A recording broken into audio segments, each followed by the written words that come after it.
얼마 전 집에 들어가는데 우편물 하나가 도착했습니다. 딱 보니까 제주지방경찰서 써 있더라고요. 그리고 그 아래 보니까 과태료부가 사전 통지서. 불안한 마음으로 열어봤는데 저 안덕 쪽을 다니다가 50km 도로에 60km를 좀 넘어서 달린 것 같습니다. 그때 이제 사진이 찍혀가지고 과태료를 이제 청구하겠습니다. 예비 통지서가 온 것입니다. 물론 제가 잘못했기 때문에 범칙금 내는 건 아깝지 않은데요. 저는 그 통지서를 보면서 참 많은 생각을 했습니다. 아니, 사람도 아니라 기계가 어떻게 나를 정확히 알고 속도까지 측정하여서 이 사진을 찍었을까? 어디에서 어디 방향으로 또 어떤 차량이 또 어떤 위반을 했는지 정확히 찍히는 그런 기술을 보면서 참 놀랐습니다. 또 요즘은 이렇게 센스 있게 그 조수석이라고 하나요? 그쪽을 또 까맣게 그려줬더라고요.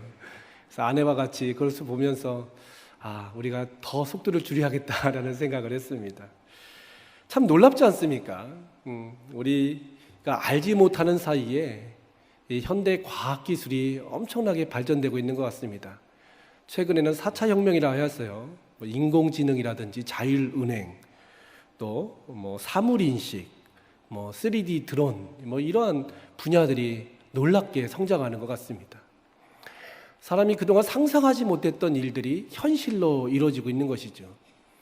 우리 공항만 다녀봐도 알 것 같습니다. 공항을 지나칠 때에 수많은 카메라들이 우리를 다 감시하고 있고, 최근에 들어서는 우리가 누군지 식별하는 기능까지 점점 적용되고 있다고 합니다. 그러니까 카메라 앞에 지나가면요, 내 얼굴만 찍히는 게 아니라 이 사람의 연령대, 심지어 이 사람의 이름, 이 사람의 거주지까지 다 이제 발견된다는 것입니다. 의학에서도 이러한 그 혁명들은 일어나고 있습니다. 최근 미디어를 통해서 알 수 있듯이요, 미국에 있는 의사가 한국에 있는 환자들을 수술할 수 있는 그러한 기술까지 개발되었다고 합니다. 의사를 로봇 앞에서 로봇을 잡고 이렇게 조작하면 그 로봇가 똑같이 한국에서 그 환자를 이제 수술하게 되는 것이죠. 참 놀라운 시대에 살고 있는 것 같습니다.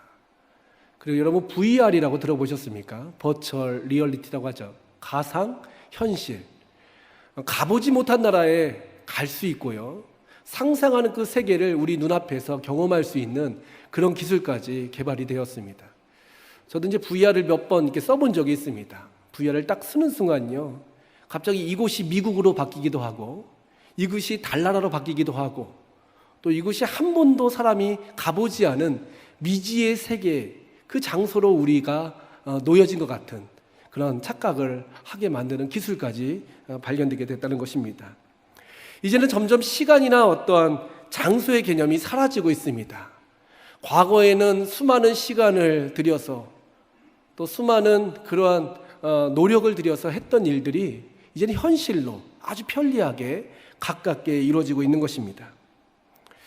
어떻게 이런 일이 생겨날 수 있을까요? 여러분, 미국에 있는 딸들, 미국에 있는 아들들에게 연락할 때 예전 같으면 100년 전만 해도 편지를 써서 붙이고 또 그것을 회신하려면 또 수많은 기간이 걸렸지만요, 지금은 손안에서 자녀의 그런 아이디만 딱 누르면 바로 얼굴이 보이는 그런 시대가 되었습니다. 놀라운 기술이 이렇게 이루어질 수 있었던 비결은 여러 가지 이유가 있겠지만요, 아마 사람들이 이러한 일을 꿈꿨기 때문이 아닌가 생각됩니다. 사람들은 꿈을 통하여 삶의 방향을 정하고 그 방향대로 열심히 달려가게 되는 것입니다. 하늘을 날고 싶다라는 꿈이 있으니까요, 라이트 형제가 비행기를 만들어서 하늘을 나르게 되었고, 저 먼 달나라에 가고 싶다라는 생각을 했을 때 1969년 닐 암스트롱이 이제 달나라에 첫 발을 내딛는 그런 역사적인 사실이 있지 않습니까? 인간의 마음은요, 싫어하는 것은 피하고 싶습니다. 뭔가 나를 괴롭히고 나를 어지럽게 하고 나를 고통스럽게 하는 것은 사람은 피하지만요, 자기가 즐거워하는 데 사람들은 더 많은 관심을 갖고 그 일을 얻으려고, 그 목적을 달성하고자 부단히 노력하고 있다는 것입니다. 제가 안덕의 그 토이파크라는 데를 가봤습니다. 혹시 가보신 분 계신지 모르겠습니다. 토이파크. 참 제주도는 참 살기 좋은 동네인 것 같습니다. 뭐 마음만 먹으면요, 산과 들뿐만 아니라 많은 그런 박물관, 테마파크들이 있는 것 같습니다. 이 토이파크는 아이들이 좋아해서 한번 가보게 되었는데요, 깜짝 놀랐습니다. 가자마자 큰 2층 건물인데요, 장난감이 가득 채워져 있었습니다. 제가 어렸을 때 놀던 장난감으로부터 제 세대 전 세대까지 그 장난감이 1층, 2층으로 꽉 차 있습니다. 그리고 오늘날 아이들이 좋아하는 그런 장난감들, 뭐 블럭 게임이라든지 RC카라든지 뭐 이런 장난감들이요, 큰 그 건물에 1층과 2층에 가득 차고 있는 것을 보고 깜짝 놀랐습니다. 아, 분명 이것은 무슨 도의 지원을 받아서, 이것은 많은 뭐 어떤 큰 후원자의 도움을 받아서 이 테마파크를 지었겠거니라고 생각했는데요, 더 놀라운 것은 한 사람이 그 장난감에 대한 관심으로부터 이 수집이 시작되었다는 것입니다. 한 개를 가지니까 또 다른 게 생각나고, 그것을 또 얻으니까 또 다른 것을 갖게 되면서 그 한 사람, 몇 사람들이죠, 한 사람부터 시작된 그 몇 사람의 수집으로 말미암아 그 많은 장난감들, 엄청납니다. 그 장난감들이 다 수집이 되고 그 많은 장난감들을 이제 많은 사람들과 공유할 수 있는 그런 테마파크로 새롭게 조성하게 된 것이죠. 갖고 싶은 욕망, 모으고 싶은 그런 마음에 의해서 그 꿈과 같은 일들이 현실로 이루어졌다는 것입니다. 자신들이 원하는 세상을 사람들은 꿈꾸며 살아갑니다. 나는 이런 세상을 바래, 나는 이런 것을 얻고 싶어, 이런 것을 경험하고 싶어 라는 생각을 통해서 사람들은 그 꿈을 향하여 열심히 달려가고 있는 것이지요. 인류가 꿈꾸는 세상은 어떤 세상일까요? 사람들은 뭐 장난감 모으는 것도 좋겠지만요, 아마 고통이 없는 세상, 미움과 다툼이 없는 세상을 사람들은 바라고 있을 것입니다. 모두가 다 평화롭게 행복하게 사는 세상, 이 세상을 가리켜요 파라다이스다, 낙원이다 라고 얘기합니다. 사람들은 파라다이스를 꿈꿉니다. 아, 고통이 없는 그 세상에서 살고 싶다라고 생각하지만요, 안타까운 것은 바로 무엇이냐면 이 땅 가운데는 파라다이스가 존재하지 않는다라는 것을 인정하고 있다는 것입니다. 꿈은 꾸지만 완벽한 세상은 존재하지 않아. 다만 내 삶 가운데서 그러한 작은 만족이라도 누리며 살자라는 것이 많은 사람들의 모습이 아닌가 생각됩니다. 천국이란 말처럼 이 땅에 존재하지 않는 것이 바로 사람들이 꿈꾸는 세상이 아닌가, 많은 사람들은 그렇게 생각하며 살아가고 있습니다. 우리 그리스도인들도 마찬가지입니다. 우리 그리스도인들도 천국에 대한 생각을 할 때 이 땅에서 이루어지는 천국보다 죽어서 가는 천국에 대한 개념이 더 우리에게 분명하고 친숙해 보이는 것이 현실의 문제인 것 같습니다. 그러나 오늘 말씀해 보니까요, 이 파라다이스, 헤븐이라 일컬어지는 하나님의 나라가 저 멀리 죽어서 가는 곳이 아니라 우리 안에 있다라고 말씀하고 있습니다. 하나님의 나라가 어디 있다고요? 우리 안에 있다라고 말씀하고 있는 것입니다. 천국이라는 말은 말 그대로 하늘나라입니다. 어려서부터 우리 잘 익숙한 개념이 있죠. 예수 천당, 불신 지옥. 그러니까 예수 믿는 사람들은 죽어서 저 하늘나라에 올라가게 되고, 예수를 믿지 않는 사람들은 죽어서 저 지옥불에 떨어지게 된다라는 것을 어려서부터 우리는 배워왔습니다. 그렇기 때문에 우리는 천국 하면 죽어서만 가는 곳으로 인식하게 되는 것이죠. 물론 요한계시록에 보면 장차 도래할 저 천국이 아름답게 그려져 있습니다. 생명 강가에 또 과실이 피고, 또 그곳에서 많은 사람들이 행복하게 왕노릇하며 사는 세상, 그 세상에 대해서 분명히 계시록에는 기록되어 있습니다. 근데 예수님께서 선포하신 이 천국, 오늘 우리가 읽었던 이 하나님의 나라는 죽어서 가서 죽은 후에 이루어지는 나라가 아니라 바로 우리 가운데 이루어지는 하나님의 나라다라고 말씀하고 있습니다. 천국이라는 말은요, 바실레시아 투 데우라고 이렇게 써 있습니다. 헬라어로 이런 발음인데요, 영어로 따지면 킹덤 오브 헤븐입니다. 그러니까 하늘 나라라는 말이죠. 천국이라는 것은 우리는 친숙하게 늘 교회 생활할 때마다 들어온 그런 단어입니다. 그런데요, 이 천국이라는 말이 마태복음에만 기록됐다는 걸 아십니까? 우리는 천국이라는 말을 많이 듣고 고백하고 또 천국에 가기 위하여 예수를 믿고 있지만요, 사실 이 바실레시아 투 우라노죠. 바실레시아 투 우라노라는 말이 다른 성경에는 기록되어 있지 않고 마태복음에만 기록되어 있다는 것입니다. 신약 27권 중에 유일하게 마태복음에만 기록되어 있습니다. 물론 우리 성경 디모데후서 4장 17절에도 천국이란 단어가 기록되어 있지만요. 한국어로 기록된 천국이란 말은 동일하지만 원어적으로 볼 때 이 디모데후서는 마태복음의 천국과 다른 단어로 사용되어져 있습니다. 그렇기 때문에 천국, 하늘나라라는 말은요, 마태복음에만 기록되어 있다는 것입니다. 그럼 다른 성경에는 어떻게 기록되어 있는가? 하나님의 나라, 하나님 나라라고 기록되어 있습니다. 그러면 왜 마태복음에만 이렇게 천국이란 표현이 있고 다른 곳에서는 다른 표현이 있을까? 마태복음은 마태의 그런 복음서입니다. 이 마태는요, 알페오의 아들로서 히브리식 이름은 레위였습니다. 그는 예수 그리스도께서 구약에서 말하고 있는 메시아가 바로 이분이다라는 것을 많은 사람들에게 증거했습니다. 특별히 이 마태는 유대인을 향하여 예수 그리스도께서 구주 되심을 알리기 위하여 마태복음을 기록했습니다. 다른 성경에는 구약 성경이 많이 인용되었지만요, 이 마태복음에는 특별히 이 구약의 하나님 말씀을 많이 인용하고 있습니다. 가령 안식일의 주인이 바로 예수님이시다. 그리고 다윗의 자손이 바로 예수님이시다. 성전보다 더 크신 이가 바로 예수님이시다.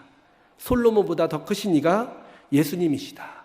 예수님은 살아계신 하나님의 아들이시다 라고 고백하면서 구약에서 말하고 있는 예수 그리스도, 메시아가 바로 이분이시다 라고 말씀하고 있는 것이죠. 근데 유대인들에게 있어서는 약간의 부담이 있습니다. 어떤 부담이 있습니까? 구약 성경에 있어서 하나님의 이름에 대한 경외심이 있었다는 것이죠. 하나님의 이름을 망령되이 일컫지 말라, 여호와의 이름을 망령되이 일컫지 말라, 이 말씀 가운데에 하나님의 이름을 함부로 그렇게 부르거나 남용한다는 표현이 그렇지만요, 하나님의 말씀을 사용하는 것에 대해서 유대인들은 부담이 있었습니다.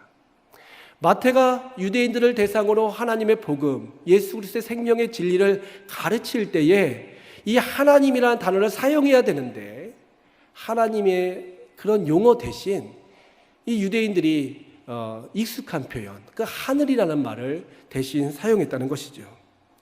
그래서 동일한 그 말씀이 마태복음에는 천국으로 기록되어 있지만 다른 마가복음, 또 누가복음, 요한복음에는 하나님의 나라라고 기록되어 있습니다. 마가복음은 로마인들을 대상으로 사용했고, 또 누가복음은 헬라인, 그리고 요한복음은 온 열방을 향하여 기록된 성경인 것을 잘 알고 있을 것입니다. 그렇기 때문에 마가, 누가, 요한복음에서는 하나님의 이름을 편하게 사용할 수 있었지만 유대인들을 대상으로 기록한 마태복음에는 이 마태는 하나님이라는 이름 대신 하늘이라는 단어를 사용했다는 것입니다. 그래서 마태복음에 보면 32번이나 천국이라는 단어를 사용했지만 이 하나님의 나라, 이 천국 대신 하나님이라는 나라의 표현은 4번밖에 사용하지 않고 있음을 바라보게 됩니다. 같은 성경이지만 어느 곳에서는 하나님, 어떤 곳에서는 하늘이라는 단어를 사용하고 있었다는 것입니다.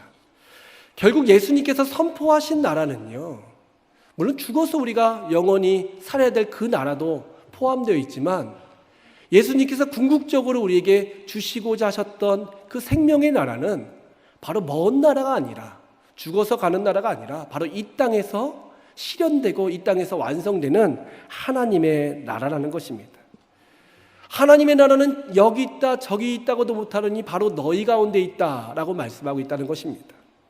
사실 오늘 본문 말씀에 보면요, 먼저 바리새인들이 질문합니다. 오늘 우리가 읽었던 말씀입니다. 바리새인들이 하나님의 나라가 어느 때 임하나이까 묻거늘. 바리새인들에게 있어서 하나님의 나라는 볼 수 있는 가연적인 나라를 그들은 꿈꿨습니다. 왜냐하면 로마라는 나라가 이스라엘을 압제했기 때문에요. 그 로마의 그 식민 아래서 얼마나 고통스럽겠습니까? 우리나라도 일제치하에 있을 때 얼마나 힘들었습니까? 이스라엘 백성들이 꿈꿨던 하나님의 나라는요, 이제 로마가 사라지고 정치적인 메시아가 나타나서 이스라엘 사람들의 고통을 다 해소해주고 그들에게 살 수 있는 집, 먹을 수 있는 양식을 주는 그 아름다운 나라를 바리새인들뿐만 아니라 유대인들이 꿈꿨다는 것입니다. 그래서 바리새인들이 예수님께 물어봅니다. 예수님, 예수님, 당신이 그토록 외치는 하나님의 나라는 어느 때 임하나이까? 근데 예수님은 이렇게 말씀하십니다. 하나님의 나라는 볼 수 있게 임하는 것이 아니다. 그리고 여기 있다, 저기 있다고도 못하리니 바로 하나님의 나라는 너희 안에 있느니라 라고 말씀하고 있다는 것입니다. 여기서 너희라는 것은 한 사람을 가리키는 것이 아니라 바로 에클레시아, 믿음의 공동체 안에 있다라고 말씀하고 있는 것입니다. 그렇습니다. 하나님의 나라는 우리가 모일 때에 임하시는 하나님의 통치로 말미암아 완성되는 나라입니다. 결국 두세 사람이 예수님의 이름으로 모여서 하나님을 찬양하고 경배하고 예배할 때 그것이 바로 천국이고 그것이 바로 하나님께서 복 주시는 거룩한 모임이 될 수 있다라는 말씀입니다. 그렇다면 하나님의 나라가 구체적으로 어떻게 임하는가? 하나님의 나라는 하나님을 왕으로 모시는, 하나님을 주로 모시는 공동체 가운데 임하게 됩니다. 사람이 주인인 모임에는 하나님의 나라가 이루어질 수 없겠죠. 하나님께서 왕이 되시는 나라, 하나님께서 통치하시는 그 공동체를 통하여 하나님은 하나님의 나라의 놀라운 능력과 권세를 나타내 주십니다. 그러기 위해서 먼저 우리가 하나님의 권위를 인정해야 됩니다. 아름다운 모임을 세워나가는 것, 가장 핵심적인 것은 바로 뭐냐면 거기에 모여있는 사람들도 아니고 그 모임 장소도 아니고 그 모임 가운데 임하신 왕 되신 하나님을 우리가 인정하며 고백할 때에 바로 그 모임이 하나님이 기뻐하시는 거룩한 모임이 될 수 있다는 것입니다. 요즘 어떻습니까? 권위가 많이 사라진 시대 아닙니까? 예로부터 군사부 일체다 하여서 스승의 그림자도 밟지 않았던 시대가 있었는데 요즘에는 교권이 추락하고 권위에 대한 도전이 일어나고 있는 것 같습니다.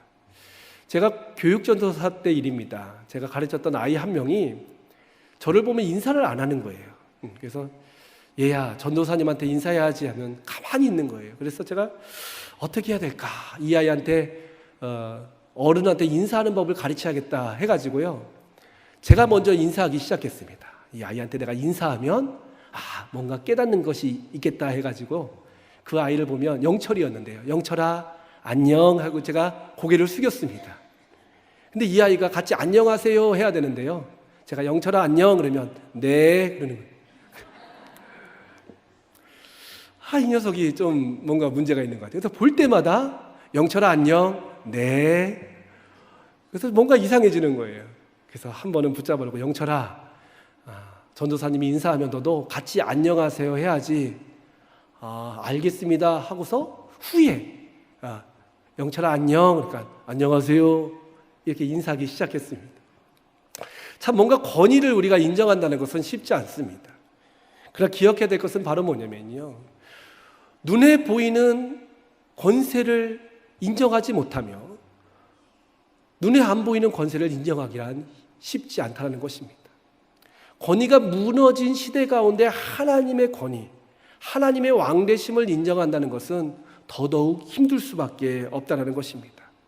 왕되신 주님이 우리 가운데 임하셨다는 것을 우리가 인정한다면요, 우리의 생각이 달라지고 우리의 말이 달라지고 우리의 행동이 달라질 수밖에 없다는 것입니다. 근데 말로는 하나님을 왕으로 인정한다고 하지만 우리의 삶 가운데에 행동이 변하지 않고 나의 언어나 생각이 변화되지 않는다면 진정 그분을 왕으로 인정하지 않고 있다는 증거가 될 수밖에 없다는 것입니다. 하나님을 왕으로 인정할 때 그분의 나라가, 그분의 통치가 우리 가운데 임하게 되는 것입니다. 또한 주님을 우리가 왕으로 인정할 때 그분의 말씀에 순종할 수밖에 없다는 것입니다. 왕의 말을 가리켜 어명이라고 하지요. 이 어명은요, 사람을 죽이기도 하고 살리기도 하는 놀라운 능력이 있습니다. 하나님의 말씀은 살았고 운동력이 있어서 그 좌우에 나선 어떤 검보다도 예리하다고 말씀하고 있는데, 우리가 하나님 말씀보다 때로는 우리의 경험, 우리의 어떤 지식, 우리의 논리로 하나님의 말씀을 뒤로 미루고 있지 않는가. 그렇기 때문에 우리가 하나님의 나라를 경험하지 못하고 있는 것은 아닌가라는 생각을 하게 됩니다. 간절히 원하기는 하나님의 나라가 우리 가운데 임할 수 있도록 하나님을 왕으로 모시는 우리 살아가는 모든 성도들 되시기를 주님의 이름으로 축복합니다. 또한 하나님의 나라의 구체적인 모습은 하나님의 나라는 누구나 들어올 수 있는, 누구나 함께할 수 있는 열린 나라라는 것입니다. 하나님의 그 성소는 하나님이 임재하는 장소였습니다. 여러분 성소를 이렇게 보시면 알겠지만요, 우리 사각형, 직사각형 모형으로 되어 있죠. 그래서 가로로 100규빗, 50m, 세로로 50규빗, 25m의 그런 크기입니다.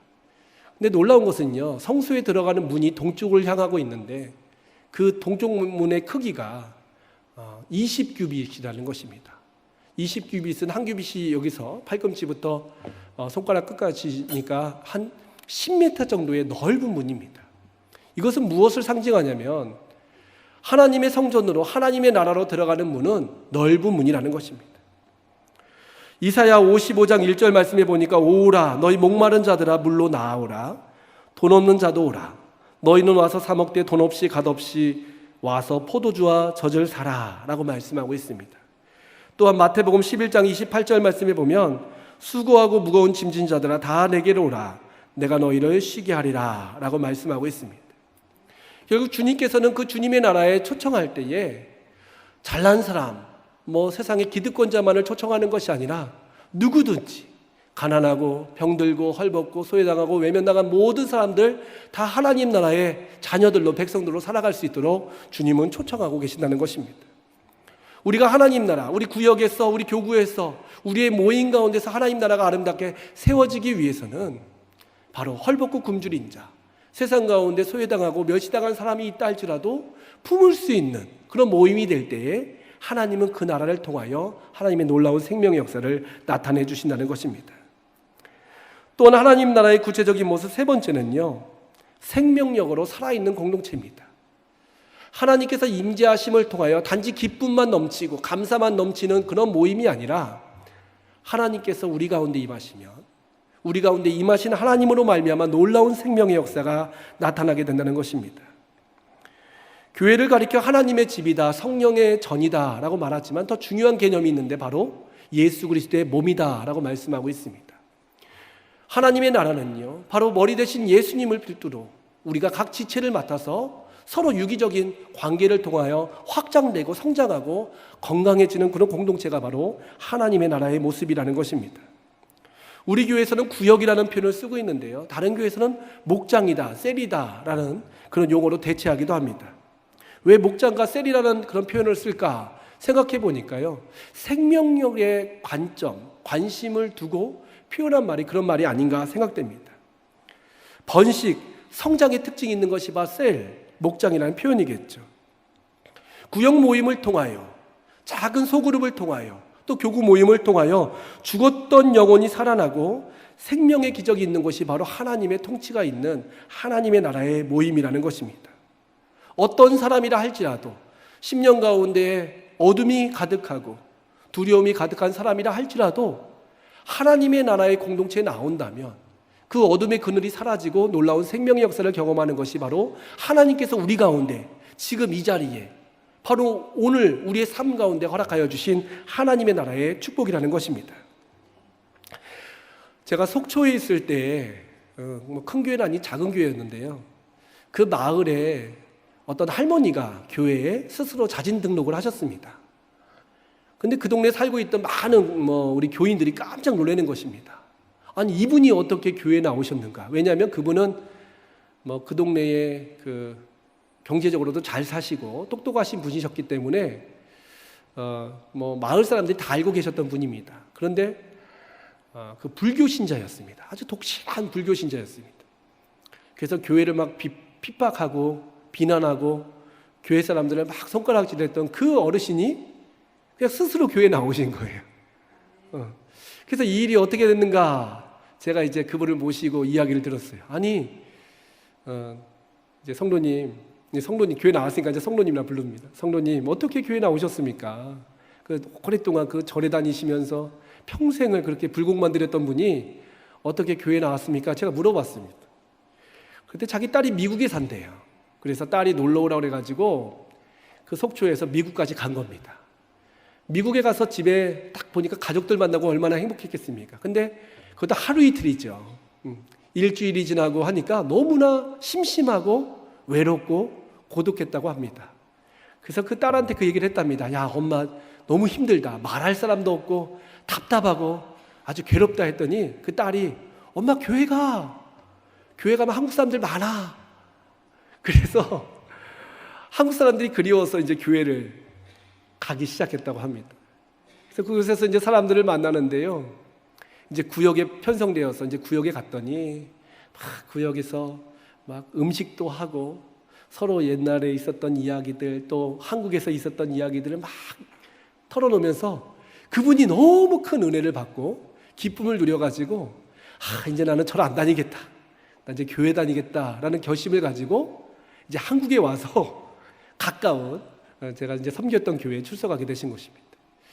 그래서 그 구역을 통해서 그 구역 모임을 통하여 그 생명력 있는 구역 모임을 통하여 하나님 나라를 경험하자 누구의 말도 듣지 않았던 그분의 완강한 마음이 강박한 마음이 한순간에 녹아지게 되고 무너지게 되고 하나님의 자녀로 거듭나서 지금도 아마 연락은 못 해봤지만 교회 잘 출석하는 줄 알고 있습니다.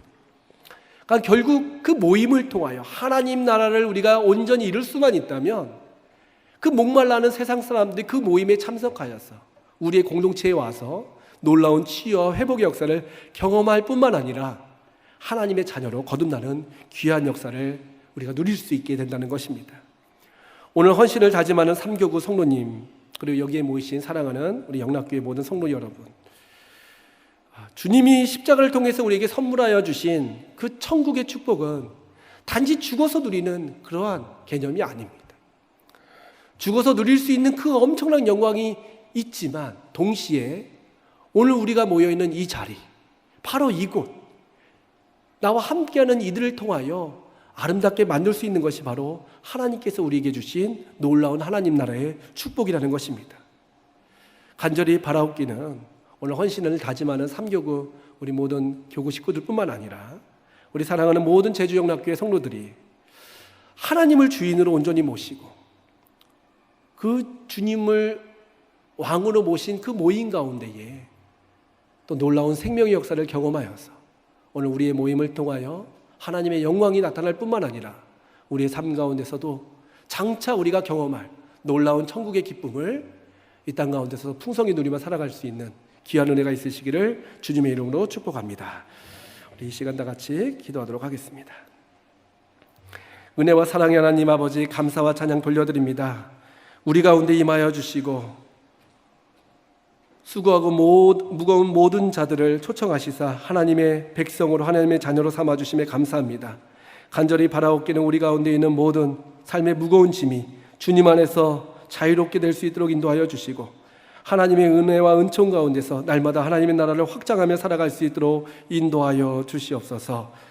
귀한 예배를 흠양하여 주심에 믿사오며 예수님의 이름으로 기도드리옵나이다. 아멘.